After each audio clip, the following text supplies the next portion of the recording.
On the CPI day, and when you look at these numbers here, I know the incremental changes were relatively minor here, but when we talk about that longer-term story of a disinflationary trend, did this give you enough evidence, this report, along with all those that came before it, that disinflationary trend is still intact?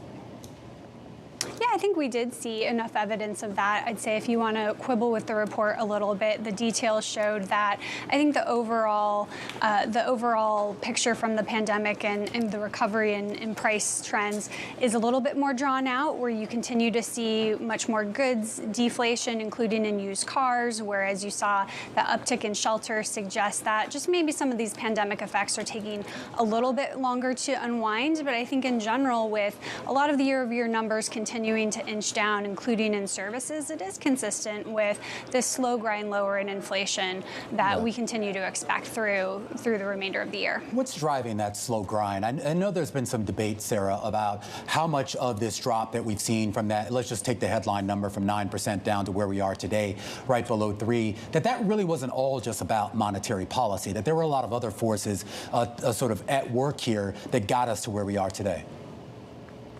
Right, so I think a lot of the improvement we've seen thus far has been more of the supply side driven. So particularly as we've seen supply chains improve and become much more functioning than what we were seeing at the height of the crisis. So if you look at the drop from inflation since its peak, the bulk of it has come from the goods sector, but we are starting to see the services side decelerate as well. And I think that does reflect in some ways the pass through of the tamer physical input cost pressures, and then also benefits from greater labor supply that's reduced wage growth. But I think as we get to the next leg of this disinflationary cycle, I think it is going to have to come down more to what's happening on the demand side as we've seen the supply side improve more slowly. And so I think that's going to be really important to watch, and particularly as we think about what's happening in the labor market, what's driving the next leg lower of inflation from here. Right, and if it's demand, then that's even a bigger signal to the Fed that they got to cut. The market's still pricing in terms of WIRP 100 basis points of cut so far this year, which means we're going to have one supersized cut. Is that legit? Yeah, I think that's pretty reasonable, especially when you look at what's happening in the labor market, where we have seen, I think, pretty clear softening across a whole host of indicators. This isn't just about the July jobs report, but when you look at the labor market, by most indicators, we're back to where we were before the pandemic, if not even more of a mid-2010s position. And I think if the Fed wants to stop that downward momentum, that we do need to see some fairly fast dialing back of the Fed policy rate. And so we think that's a 50 basis point cut in September is still pretty reasonable. But of course, we'll get one more inflation print and one more jobs print before then. So the debate's far from settled. The other debate is if they cut 50 basis points, that means something's really wrong, and that's going to freak out markets. Is that the other side of this coin?